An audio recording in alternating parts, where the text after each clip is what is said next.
Hello students, welcome to our channel Study Bird. Today we will start a new chapter, chapter number 12, Air and Water. In this chapter we will learn components of air, layers of atmosphere, properties of air and water, soluble and insoluble substances, method of removing soluble and insoluble impurities from water. In addition to food, we need two things to survive on the earth, air and water. Food के साथ साथ हमें दो और चीज़ों की ज़रूरत है ताकि हम इस अर्थ के ऊपर सर्वाइव कर सकें, जी सकें। वो दो चीज़ें हैं air and water. Air is all around us. Air हमारे चारों ओर है। Air forms a blanket around the earth that makes life on this planet possible.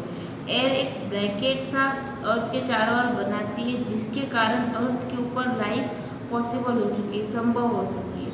This visible blanket of air is called the atmosphere. ये invisible blanket of air जो हमें दिखाई नहीं देती, इसे हम एटमॉस्फेयर कहते हैं। Components of air. Air is a mixture of gases. Air के अंदर बहुत सारे गैसेस है। It contains oxygen that enable us to breathe and live.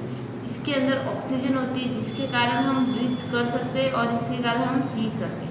It contains carbon dioxide needed by plants. इसके अंदर कार्बन डाइऑक्साइड भी होती है जो प्लांट्स के लिए ज़रूरी होती है। Some other gases present in air are nitrogen and argon. इसके अलावा दूसरी और भी गैसेस है जो एयर के अंदर प्रेजेंट होती है जिसे हम नाइट्रोजन और आर्गन कहते हैं। Air also contains water vapour, dust and smoke. Air के अंदर वाटर वेपर, डस्ट और स्मोक भी होता है। Nitrogen. Nitrogen is the most abundant gas in the. Abundant का मतलब होता है available in large quantity. Nitrogen सबसे ज़्यादा एयर के अंदर प्रेजेंट है। Atmosphere.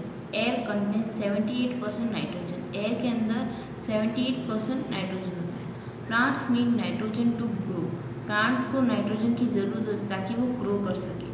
However all plants cannot use the nitrogen from the atmosphere directly. लेकिन सारे प्लांट्स नाइट्रोजन को एटमॉस्फेयर से डायरेक्टली यूज़ नहीं कर पाते। Only some plants such as peas and beans can convert atmospheric nitrogen to useful form in their roots.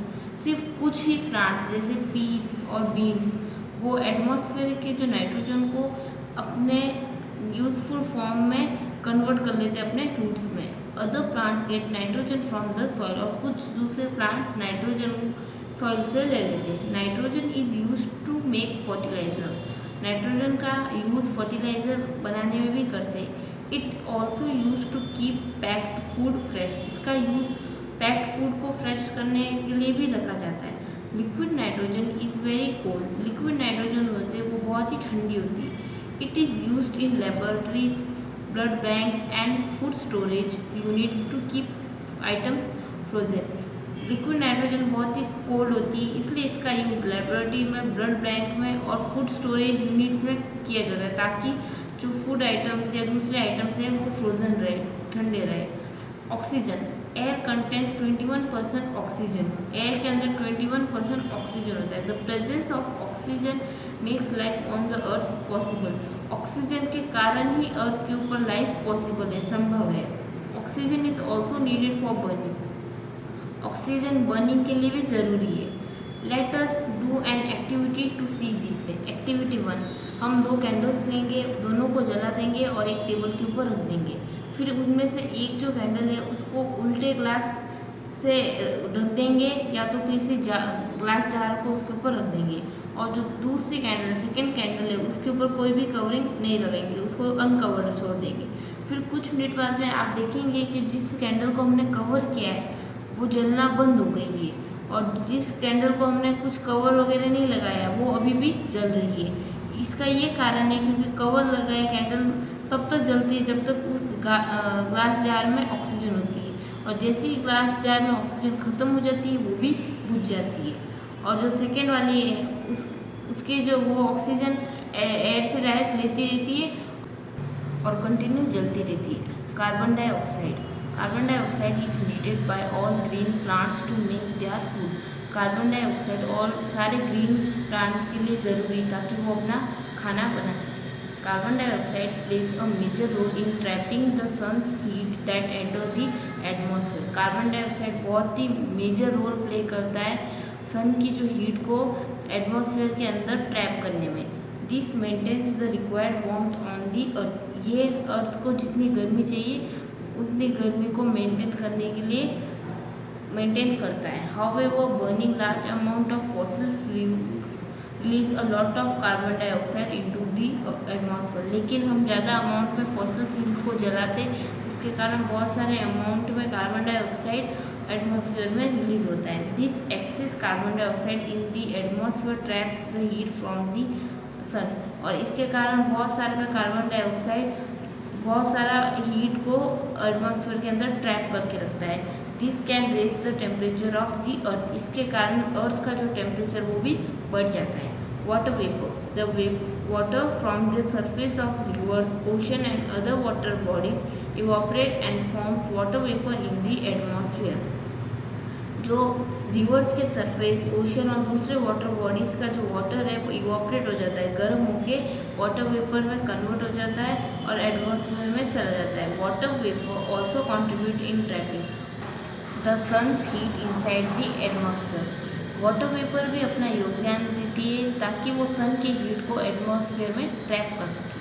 The amount of water vapour in the atmosphere varies from place to place and from time to time, जो water vapour की जो amount है atmosphere में वो place अलग अलग जगह पे अलग अलग चेंज होती रहती है और टाइम से भी चेंज होती है। Other gases present in the atmosphere are argon, methane, nitrous oxide and sulphur dioxide. दूसरी गैसेस जो हमारे एटमॉस्फेयर में प्रेजेंट है वो है आर्गन, मीथेन, नाइट्रस ऑक्साइड और sulphur dioxide. Smoke and dust particle are also present in earth, इसके साथ साथ हमारे एटमॉस्फेयर में स्मोक और डस्ट पार्टिकल्स भी होते हैं। Importance of the atmosphere, the atmosphere forms an invisible blanket around the earth keeping it warm and safe. Atmosphere हमारे अर्थ के चारों ओर एक इनविजिबल, एक बिना जो दिखती नहीं है इनविजिबल ब्लैंकेट, बिना जो इनविजिबल ब्लैंकेट बनाती है, उसके कारण वो हमारे अर्थ को गर्म रखती है और सेफ रखती है। The atmosphere is thick near the surface of earth, जो एटमॉस्फेयर है वो अर्थ के सरफेस के पास लेयर उसकी थिक है, मोटी है, और it get thinner as we go higher up into the space, और वो धीरे धीरे पतली होती जाती है जैसे जैसे हम स्पेस के अंदर ऊपर की तरफ जाने लगते हैं। In the atmosphere is divided into 4 and 5 layers। Atmosphere 5 layers में डिवाइडेड है, बटा हुआ है। फर्स्ट है troposphere. Troposphere is a layer closest to the earth surface. Troposphere first layer बोल सकते हैं हम जो अर्थ के सबसे पास में है। We live in this layer along with other animals and plants, हम इसी लेयर में रहते हैं दूसरे प्लांट्स और एनिमल्स के साथ। Cloud formation and weather changes take place in this troposphere, इसी लेयर में क्लाउड फॉर्मेशन यानी क्लाउड्स बनते हैं और हमारा मौसम बदलता रहता है, ये सब इसी लेयर में होता है। It contains nearly 80% mass of atmosphere, ये एटमॉस्फेयर का 80% हिस्सा है। It extend 10 to 15 kilometre from the surface of earth, ये अर्थ के सरफेस के ऊपर 10 to 15 किलोमीटर तक है। Stratosphere, the stratosphere is nearly a 35 kilometre thick layer above the troposphere. Stratosphere troposphere के ऊपर 35 किलोमीटर थिक लेयर है। It contains a gas called ozone, इसके अंदर एक गैस होती है जिसे हम ओजोन कहते हैं। Ozone act like a shield and protect us from the harmful ultraviolet radiation of the sun। Ozone हमारे लिए एक शील्ड की तरह, एक कवच की तरह एक्ट करता है और ये हमें सन की तरफ से आने वाली अल्ट्रावायलेट रेडिएशन से बचाता है। Ozone absorb the ultraviolet UV radiation and prevent it from reaching the earth. Ozone सारे अल्ट्रावायलेट रेडिएशन को एब्जॉर्ब कर लेता है और अर्थ के सरफेस पे आने से बचाता है। UV radiation can cause sunburns, irritation of eyes and skin cancer. UV radiation से सनबर्न हो सकता है, हमारी आंखों में जलन हो सकती है और स्किन कैंसर भी हो सकता है। Mesosphere, the layer above the stratosphere is the mesosphere. Stratosphere के ऊपर जो लेयर होती है उसे हम मेसोस्फीयर कहते हैं। It extend to nearly 35 kilometre above the stratosphere, ये स्ट्रेटोस्फीयर के ऊपर 35 किलोमीटर तक रहती है। It is the coldest layer of the atmosphere. ये सबसे ठंडी लेयर एटमॉस्फेयर की होती है। It contains very little quantities of oxygen, ozone and water vapour. ये इसके अंदर बहुत ही कम अमाउंट में ऑक्सीजन, ओजोन और वाटर वेपर होते हैं। It burns and destroy the meteors that enter the atmosphere from space before they can strike the earth surface. ये जितने भी मेटियोर्स होते हैं उनको बर्न कर लेता है, जला देता है और डिस्ट्रॉय कर लेता है इस लेयर के अंदर ही, ताकि वो अर्थ के सरफेस से टकराए ना। थर्मोस्फियर। तो thermosphere lies directly above the mesosphere. Thermosphere mesosphere के जस्ट ऊपर लाई करता है। It is about 450 to 900 kilometre in thickness. इसकी थिकनेस 450 से 900 किलोमीटर तक होती है। Space shuttles orbit in this layer. सारे जो स्पेस शटल ऑर्बिट है वो इसी लेयर में होती है। Exosphere. Exosphere merge with the outer space. Exosphere दूसरे हम इसके बाद में जो स्पेस होता है उसके साथ जुड़ जाता है। Most of the satellite orbiting the earth are located in this layer.